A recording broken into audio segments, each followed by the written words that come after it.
The toast clinked sharp like glass breaking. Chloe raised her wine and said, "Some people wear uniforms only because they can't afford crowns." Laughter followed. My knuckles whitened around my fork. The sound carried me back to nights when I was a girl sitting at this same table watching my father's silence erase me with more efficiency than any reprimand.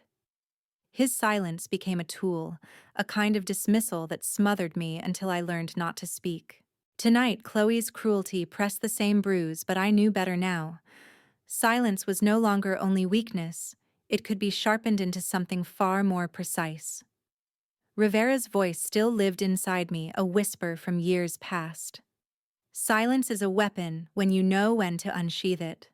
The hall gleamed with chandeliers, lilies resting in vases that caught every spark of light. Silver spoons and forks lay aligned with military precision, polished so bright they reflected each strained smile. My place deliberately near the end of the table sat beneath the oil portraits of our ancestors' men cast in blue uniforms, medals resting against their chests. I should have felt kinship in their gaze, but instead, their painted eyes seemed to witness Chloe's triumph. She looked dazzling in her pearl necklace, the kind of glow that feeds on applause. Edward, my father, allowed the toast to hang in the air like a decree. His lips curved with quiet approval, eyes sharp with pride for her. Catherine fidgeted with her napkin, her smile too rehearsed her laughter, arriving half a beat late, as though fear of displeasure guided her timing. The guests, old friends of Edward's officers in tailored suits, polished women in gowns that shimmered, followed Chloe's lead. They lifted their glasses, some chuckling outright, others smirking at the performance. My hand trembled as I set my fork down, pressing it flat against the linen as though I could pin my composure there. A buzz against my thigh. I slipped a glance at the phone under the tablecloth. A single message glowed from Daniel, seated discreetly at the far end. "She leaked your academy photo. Gossip blogs already have it." The words tightened my chest, each letter another nail driven into the coffin of my restraint. I saw Chloe glance down the table, lips, curling, eyes dancing with knowledge she believed was hers alone. I inhaled. Catherine shifted, pressing her fingers into the stem of her glass until her knuckles blanched, but she said nothing. The silence was thick, complicit, oppressive. My father filled it with a chuckle, deep and indulgent, and the conversation rolled on as though humiliation were part of the evening's entertainment. I lowered my eyes to the reflection in the polished silverware. The surface quivered, reshaping my face into something blurred, unsteady. A voice inside me murmured Rivera again, reminding me that silence could cut sharper than steel if wielded with patience. The house slept, but my lamp was still lit. Midnight hummed through the walls as my phone buzzed a new meme, Chloe's hashtag trending, crown over uniform. The glow of the screen felt surgical, a cold blade in the dark. Scrolling was like swallowing glass. The leaked academy photo, my face mid-drill, sat under a caption. "Crowns are earned, uniforms are borrowed." Chloe's circle pushed it with cheerful malice, tagging reporters who hunt spectacle. Each retweet landed like a door slamming somewhere I couldn't reach. Headlines sprouted: "Crown or uniform, who owns tomorrow? A family divided at the altar." Numbers climbed faceless and loud. "This house smothers with velvet." Yet tonight the smothering came through a 5-inch window I couldn't stop staring into. I set the phone down and felt my pulse lift against wood. On the shelf, Rivera's diary waited. I opened to the page buckled by old rain and traced the line I'd underlined. "We show up, ma'am, your call or not." His voice filled the room like steady footsteps. Silence needn't be retreat. It can be readiness, the hand near the hilt. I let the words settle until the night steadied. The phone buzzed. Daniel's security filed. "Just show up. Rest is covered." Then chapel rules confirm no political slogans. Press stays outside the nave. I breathed out a length of breath I hadn't managed all evening. I crossed to the closet. The uniform hung there, pressed smooth blue cloth absorbing lamplight. I lifted the jacket. Its seams tugged my shoulders into alignment. Metals blinked in the case, quiet witnesses. Uniforms don't crown brides, the meme echoed. Let it. Every taunt has an edge. Tonight I would turn the blade. I slid one arm into the sleeve, then the other. Buttons clicked home one by one like steps toward daylight. In the mirror, posture rose through me as if drawn by wire. A soldier. Heat behind my eyes cooled into something usable. If silence is a weapon, tomorrow I draw it. I whispered, and the whisper did not feel small. I took the jacket off with the same care, smoothing each panel, aligning each edge. The room's hum returned. I muted the phone and set it face down. I thought of Rivera at a dusted mapboard of Marines shouldering weight without witnesses, of how showing up answers mockery better than any speech. From the window, the lawn ran to a black tree line. The estate slept on its hoard of rituals. I parted the curtains and listened. I folded the uniform across the chair like an oath and checked the hanger twice, the habit of someone who confirms what she already knows. In the quiet, I pictured the chapel brass rails catching noon glass, pouring color over stone, the echo of boots, the hush that can part a crowd without touching anyone. No slogans needed, no speeches given. Indeed, done. The day can answer for me if I keep my bearings long enough to walk into it. The phone vibrated again, a rumor about guest lists and crowns. I let it die. Readiness, not retreat.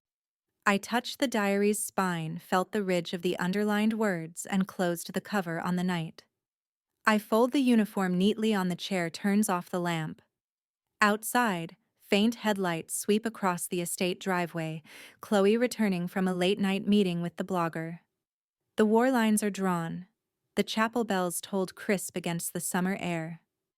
Chloe glided in pearls and white satin. I followed with a uniform pressed so tight it felt like armor. Sunlight streamed through stained glass, fractured into blues and rubies across the pews. Brass rails gleamed as if marking a line between reverence and rivalry. Guests shifted into silence, but their hands betrayed them. Phones glowed with the same cruel joke.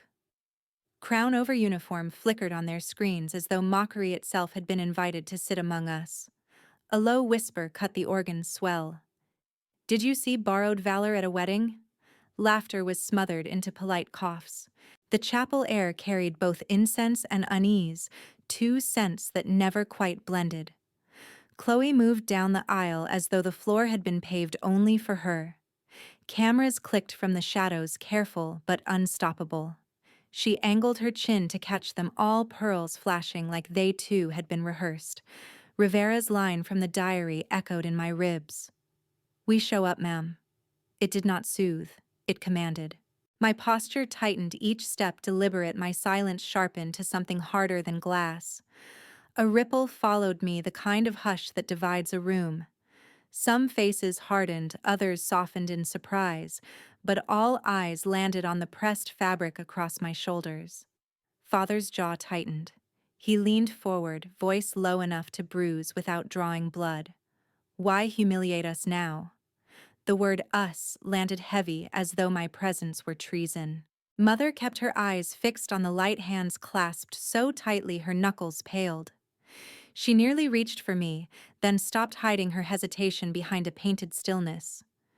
Daniel sat close to the aisle, eyes steady, a faint tilt of his head, signaling both loyalty and warning. Across from him, Lucas Grant lingered in plain clothes that could not hide the stance of a Marine. When our gazes met, he murmured, "We're here. Watch the doors." His tone was not for comfort but for strategy.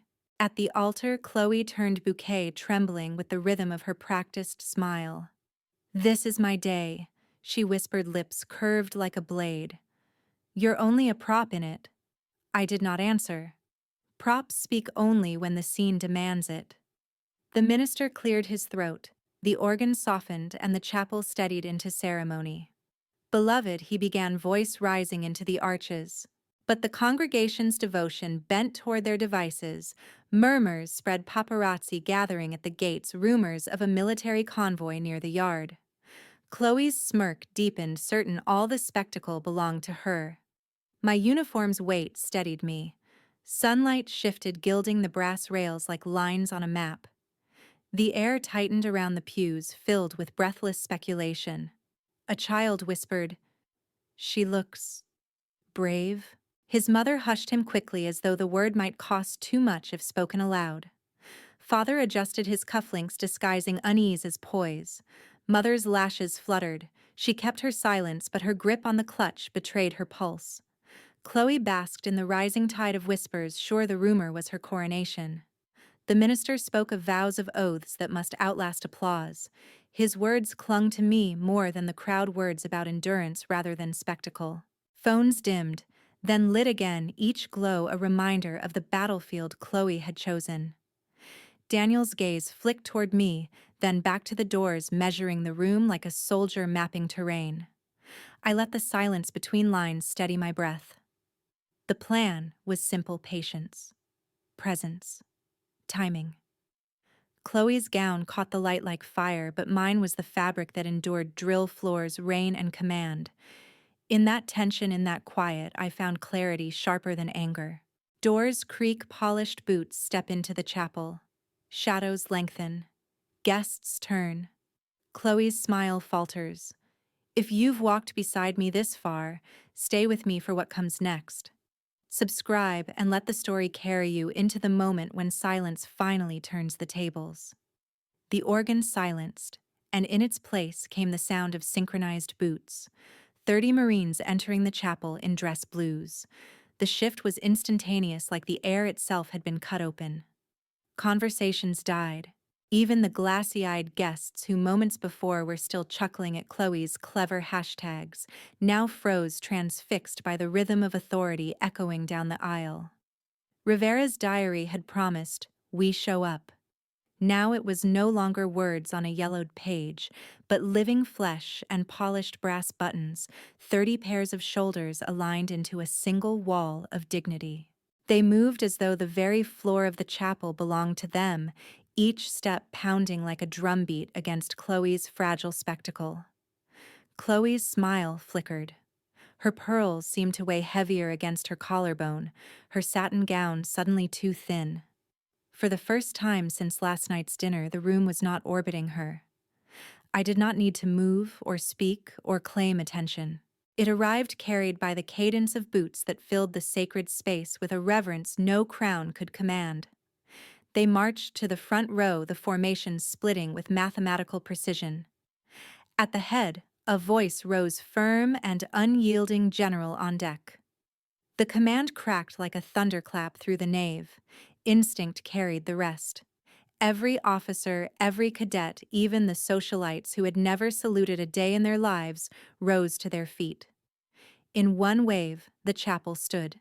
Silence dropped heavier than any hymn. Not applause, not noise, just the kind of silence that can't be argued with. My breath steadied. Chloe's swiveled laugh caught half-born in her throat. She spread her arms as if to reclaim attention. "This is ridiculous. It's my wedding." Her words splintered against the stillness. A reporter near the aisle whispered loud enough for phones to catch General Whitman trending #1. The irony was immediate. Chloe's meme, her white crown over uniform, had inverted itself into a headline she hadn't written, a stage she could no longer own. Guests lowered their eyes toward me, not her. They straightened their shoulders in unison with the Marines. Daniel moved then, just enough to close the gap, his hand resting over mine with a quiet assurance. No speech, no demand, only solidarity. Edward stiffened in the pew across, jaw tight with the realization that no toast, no fatherly silence could erase what now stood before him. Catherine leaned closer, voice almost breaking, as she whispered, "She earned this." The words barely brushed the air, yet they felt louder than Chloe's protests. The Marines halted in perfect symmetry, their boots aligning to a final echo. Then they saluted me, 30 hands raised in flawless unison, fingers slicing the air like silver blades. The entire chapel seemed to tilt in that moment, all hierarchy rewritten in a single gesture. Rivera's vow had leapt across time to land on my shoulders. Chloe's poise cracked audibly. "Stop looking at her." Her voice rang sharp, desperate, breaking apart as cameras zoomed in. Gasps ran like a current through the pews. The woman who had commanded a room with laughter and hashtags now looked small, frantic, her control splintered under the weight of ceremony. Every phone captured it, every live stream immortalized her unraveling. I did not smile. I did not speak. My silence was sharper than her shriek, more enduring than her jewels. I sat in stillness, absorbing the salute not as a performance, but as a truth that needed no explanation. Cameras flash.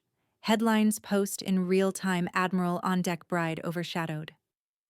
I remained silent, my expression unreadable, while Chloe fled the altar. They once told me silence would bury me. Instead, it became the headline carved above their ashes. Morning broke cold and sharp, the kind of light that made marble gleam at Arlington. Rows of white headstones stretched like disciplined ranks across the hill, each stone carrying a story. Rivera's grave was marked with fresh flags and flowers the Marines assembled in their blues, as though time itself had summoned them back to his side. I stood in uniform, the weight of the moment heavier than any crown Chloe had ever worn. Lucas Grant approached with slow, deliberate steps, the metal glinting in his palm. His voice was low, steady. "He believed you'd carry us forward." I did not answer. I only raised my hand in salute, the gesture held until the silence itself felt alive. No hymn, no applause. Only the sound of breath boots shifting faintly and the certainty that Rivera's vow had not ended with his death. It lived here in the unspoken. Daniel's presence was quiet, constant. He remained a pace behind, not as shadow, but as anchor. Catherine lingered on the edge of the gathering eyes, damp shoulders lowered, as though years of pretense had finally slipped. For once, she did not play hostess or judge, she simply stood with me. The world outside the cemetery was less forgiving. Screens blared with Chloe's downfall, her wedding reduced to a meme, headlines mocking her as the bride eclipsed. Sponsors severed contracts, her PR firm abandoned her. Edward's board convened without him, whispers of resignation coiling through every corridor of his empire. Catherine walked away from his side as the cameras closed in, no longer willing to share in the weight of his silence. At noon, the Pentagon press room swelled with noise, hundreds of reporters pressing forward, flashes stinging like lightning. "General Whitman, do you have a statement? Were the Marines ordered? Was this planned?" The questions collided, a storm of demand. I said nothing. Instead, I raised Rivera's medal high and brought my hand to my brow in salute. The room fell still. Flashbulbs froze, mid-burst pens hovered without moving. Silence, absolute, unanimous, spread like fire across the hall. In that void of sound, respect became thunder. It was the same silence that had once cut me down at my father's table, the same silence that had mocked me at Chloe's altar. Now it was mine, weapon turned inheritance. Daniel joined me at the podium, his hand steady on mine. Applause swelled from the edges, but I did not bow to it. The respect I held was beyond clapping, beyond noise. It was carved in that quiet moment when the world itself listened. The press coverage the next day left no ambiguity. General Whitman speaks without words. Silence becomes her legacy. And silence at last was mine to command. I carried silence like a burden, once believing it erased me. Yet in the end, it became my shield and my crown. To you who have followed my story, tell me, was my silence strength or surrender? Leave me your thoughts, for I still wonder how you see me. And let my path remind you sometimes the loudest answer is restraint. The truest courage is composure. When the world mocks or underestimates you, stand steady. Do not waste your voice on noise. Wait, endure, and let silence reveal the truth that time cannot bury.